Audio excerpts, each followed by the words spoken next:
Algunos se preguntan si ya están los nombres resueltos absolutamente, o si en las últimas horas pueden haber modificaciones. Estamos hablando del gabinete que va a ser anunciado mañana del gobierno del presidente electo Gabriel Boric durante la mañana. Porque claro, a última hora también pueden haber ajustes. La tradición dice que, claro, ahora, se pueden caer nombres a última hora. Pero hay un dato, no ha habido filtraciones hasta ahora. Hay nombres que dan vueltas, pero nadie... Sí, claro. Está bien, pero nada. Y esto habla también de una especie de... A ver, que hay un círculo estrecho donde se están tomando las decisiones, que es férreo, hermético, leal, podríamos decir, donde no hay filtraciones. ¿Cuál es ese círculo? ¿Hasta dónde llega? No lo sabemos. Pues digamos, no sabemos hasta dónde el debate del gabinete ha sido planteado. Probablemente sean muy pocas personas por el hermetismo que hemos visto hasta ahora. Son 24 ministros que mañana deberían ser nombrados por el presidente Boric. Y hay un dato, ya está claro que habrá gestos hacia la concertación a nivel de ministro, a nivel de subsecretarios, más abajo. Yo no sé si son gestos a la... o sea, claro, se busca ampliar, instalar un puente. No sé si ampliar, yo creo que instalar un puente con algunos sectores dentro de esa concertación que también tengan una representación o que tengan una ascendencia, digámoslo así, con el Congreso. Que yo creo que esa es la mayor preocupación de Giorgio Jackson y de Crispi, por ejemplo, hoy día, el Congreso. Bueno, el presidente, obvio, pero de quienes han estado trabajando en esa conformación de los nombres, de las listas. Entonces, no es ampliar por ampliar. Yo lo definiría más como puentes hacia ciertos sectores que con esos nombramientos puedan tomar el teléfono para concitar mayorías parlamentarias. Para concitar mayorías parlamentarias para las transformaciones que dicen ellos quieren llevar a cabo. ¿Es relevante los 24 ministros? Tal vez mañana nos sorprendan y digan que hay, sería una gran señal, biministros, porque consideran que bienes nacionales, por ejemplo, poner un ministro en bienes nacionales, mejor nombramos a vivienda, lo nombramos biministro, vivienda y bienes nacionales. No sé, como alguna vez lo hicieron los gobiernos pasados. O van a ocupar los 24 puestos, los 24 sueldos. ¿Es relevante? Mira, yo creo que es relevante Hacienda e Interior. No, yo creo que todo es relevante en el sentido que la estructura, la arquitectura que se quiera instalar es relevante porque este es un gobierno que ha concitado muchas expectativas, muchísimas expectativas, en lo macro y en lo micro. Y probablemente ahí hay un flanco abierto. Y por lo tanto, me imagino que está consciente de que tiene que emprender, ha propuesto algunas reformas, dice, bueno, consensuado o no, pero el presidente electo no ha renunciado a las reformas que propuso en su campaña, y por lo menos algunas de ellas deberían, si quieren que lleguen a puerto, tendrían que empezar a implementarse en su diseño rápidamente. Y por lo tanto deberíamos ver un gobierno que los primeros 100 días, como ocurre con todos los gobiernos, bueno, aproveche esos primeros 100 días para instalar algunos hitos de las realizaciones que quiera concretar en sus 4 años. Y eso supone trabajo, sí, un equipo afiatado también, y ya algo preestablecido con equipos que deberían estar trabajando con algunas propuestas ya relativamente confeccionadas. Mira, todos los gobiernos que se han instalado y que han traído algunas propuestas, ¿no es cierto? La reforma tributaria del gobierno de Michelle Bachelet, esa reforma estaba escrita anteriormente, o sea, escrita. Había un proyecto que estaba relativamente diseñado. No era tan bueno por lo que se vio después. Pero uno supondría que eso debería estar, o que algunas de las cosas deberían estar, ¿para qué? Y para eso tú necesitas un equipo afiatado, un equipo político. Yo creo que no lo tienen ni mando. No, yo no creo. No, porque el mismo presidente lo ha dicho, lo dijo en ENADE, la reforma la vamos a construir durante este año, que este es el año de la construcción de los proyectos con la mayor cantidad de escuchando, viendo. Pero ya tendrá una propuesta sobre la cual empezar a discutir, consensuar, discrepar. Bueno, pero para eso se requiere un equipo político afiatado, se requieren también a nivel sectorial, sobre todo donde uno quiere poner cierto énfasis, también selección de nombres, gente que tenga capacidad operativa, que tenga capacidad de articulación. ¿Será tan necesaria la experiencia? Obviamente que nos está escuchando y va a decir sí, obvio que sí, pero a lo mejor lo que se busca, estamos pensando en los gobiernos tradicionales, los gobiernos que conocemos hasta ahora, desde 1990 a la fecha. Bueno, y si esto es una cosa nueva. Es que a veces se designan personas justamente como un grupo que gobierna. Sí, pero ese grupo tiene que lo coordina un presidente. Claro, pero es un grupo que tiene que interlocutar con el Parlamento, que tiene que tener capacidad de interlocución, de generar acuerdos. Y por otro lado, se requiere una capacidad ejecutiva también, donde los presupuestos efectivamente, por ejemplo, se ejecuten y no queden a medio hacer. Bueno, ese es un dolor de cabeza prácticamente de todos los presidentes. O sea, el tema de la ejecución presupuestaria. Y hay otra cosa. A ver, los gobiernos, los presidentes, que también se equivocan. También hay que asumir eso, que puede que haya algunas designaciones que después se vea a mitad de camino que no funcionaron. No tiene problema en pedir disculpas. Bueno, pero nos equivocamos. Por eso yo creo que tiene que haber una selección. Bueno, y ahora lo que ha habido es la revisión de los antecedentes de cada uno de los postulantes, nominados, pongan el nombre que quieran, ¿no es cierto? Para evitar lo que ha ocurrido con algunos ministros que duraron algunas horas, un par de días, porque se les recordó que, ¿se acuerda usted? Dijo esto hace 5 años atrás. Contrataron una empresa externa para hacer el chequeo de antecedentes respecto a los nombres que estaban buscando. No solo para ministros, sino para otras altas autoridades que tendrán que ser nombradas por el presidente. ¿Cómo se contratan esas empresas?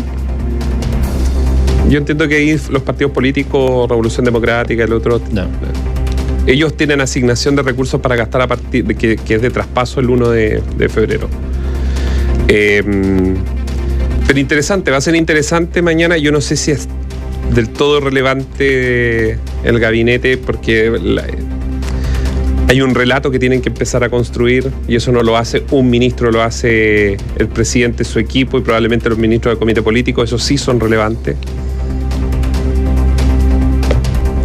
¿Quién va a quedar? Por ejemplo, yo tengo una duda. Me van a matar. Hay una duda. Isquia Siches, si queda en el comité político, ¿es un triunfo de Isquia y su gente en desmedro de Giorgio Jackson? Si Isquia Siches no queda en el comité político, ¿gana Giorgio Jackson definitivamente en el entorno de Gabriel Boric? Pero tú estás planteando que habría una disputa entre ellos. Eso habría que probarlo, como se dice en estrado. Se podría probar en estrado. No, habría que probarlo. Pero lo dejo planteado para lo que pueda pasar mañana, porque eso va a ser muy, muy entretenido. Desde el punto de vista de cómo va a evolucionar y cómo van a poder rearmarse de cara al 11 de marzo. Porque una cosa es la campaña. Primera vuelta, segunda vuelta. Primera vuelta no les fue bien. La segunda vuelta les fue bien. Después viene este proceso donde empiezan a armar los equipos, pero ahora, a partir de mañana, viene otro proceso, que es cómo se rearman y se administran las confianzas, y cómo el presidente con quién va a trabajar, porque eso es otra cosa. Porque a partir de mañana ya no está concentrado todo en la moneda chica. Cada ministro que ha sido nombrado tiene que empezar a trabajar, armar su agenda. Probablemente Giorgio Jackson les va a pedir una agenda de los 100 primeros días, no lo sé. Es lo que hacen normalmente los hombres claves políticos del presidente o de la presidenta. Una agenda de 100 días, cuáles son los énfasis, y eso es lo que después se revisa con el presidente. Entonces se desconcentra el poder, y ahí también queda espacio para hacer más política al presidente y a su entorno. ¿Con quién va a hacer política Gabriel Boric? ¿Solo con Giorgio Jackson o van a haber más personajes? No, a ver, ya podemos decir que en una decisión como la que se está tomando de gabinete tan hermética, no sería raro que algunas directivas de partidos políticos queden un poco resentidas por quedar fuera, digamos, del debate o la designación del gabinete, en el sentido, dependiendo de cuánto hayan sido o no hayan sido consultadas. Da la sensación que muy poco. Pero bueno, esas son las atribuciones del presidente, pero sí eso puede provocar efectivamente en algunas figuras de partidos políticos cierta sensación de que no se lo escuchó, ni siquiera para pedirles un juicio o un nombre, sino sentirse parte de la toma de decisiones. Pero eso siempre ha ocurrido. La pregunta es cuán grave puede ser, cuán distante puede esto provocar que algunas figuras políticas del gabinete que se instale.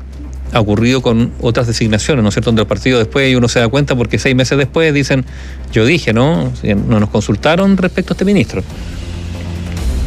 Pero eso es parte casi de ya a esta altura de la tradición.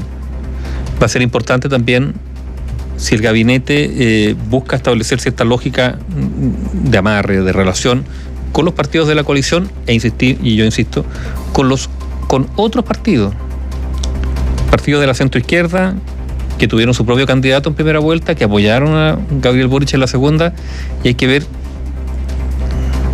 si el gabinete también ofrece esa posibilidad de establecer lazos, dejar lazos atados, digamos, con esos partidos para lo que pueda venir más adelante, por ejemplo, en materia de votación en el Congreso.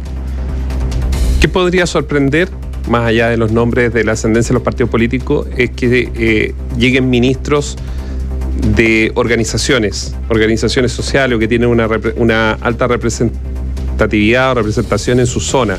Eso podría sorprender. Que, por ejemplo, en medio ambiente no sea alguien, un catedrático, o que lo sea, pero tal vez de una universidad del norte. Alguien que haya estado en movimientos de comité de vivienda, que tenga un rol en algo. Sí. Bueno, eso sería diferente, digamos. Esperamos sorpresa, además, pues de eso se trata, ¿no? Que mañana haya sorpresa. Sí. Yo digo, ¿no? Sí, hay muchos desafíos por delante. Es una sorpresa. Donde no hay sorpresa es en el momento de los casos del COVID-19. Uf. Esto estaba, a ver, no es que era previsible por cómo se había manifestado la pandemia con la nueva variante Omicron en los países del hemisferio norte. Lo habían dicho muchos expertos.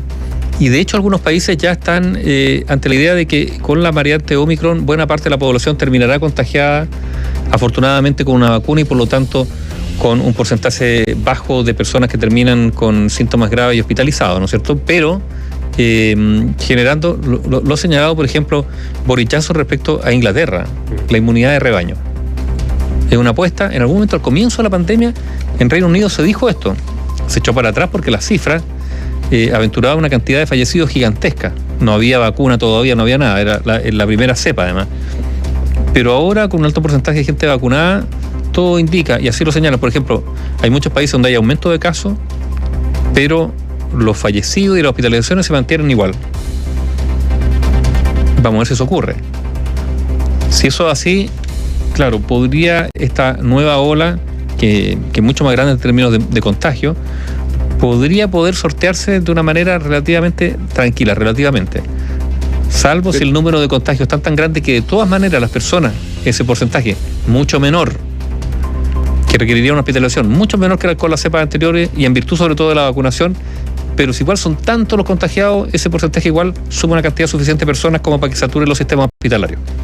Claro, pero al revés, si las personas no se agravan, no llegan a los servicios de urgencia, lo que ha estado demostrado que en 6 meses de más las vacunas, más haber tenido el virus y haberlo pasado, o sea, el día después del alta, son personas que quedan con una inmunidad importante.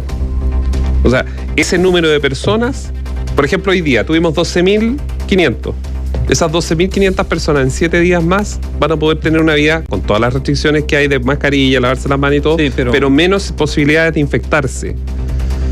Y como hemos dicho en más de una oportunidad, el problema de Omicron, así como la variante anterior, es que afecta las zonas productivas y lo ha demostrado así, ha generado problemas en los flujos de la industria, paralización. Entonces, claro, es complejo desde esa estructura del orden económico, pero aparentemente, y lo que hemos estado viendo, los servicios de urgencia hasta ahora, cuando teníamos menos de 12.000 el año 2020, los servicios de urgencia estaban mucho más abarrotados de personas.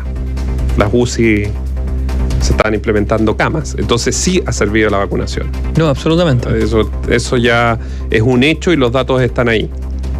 Ahora vamos a ver si se avanza hacia la obligatoriedad, que también es un tema que se está debatiendo en algunos países, ¿no es cierto? En Austria hoy día, por ejemplo, ya se dice vacunación obligatoria. A nadie se la puede obligar, forzar físicamente a vacunarse, pero sí se le puede multar y se les va a multar.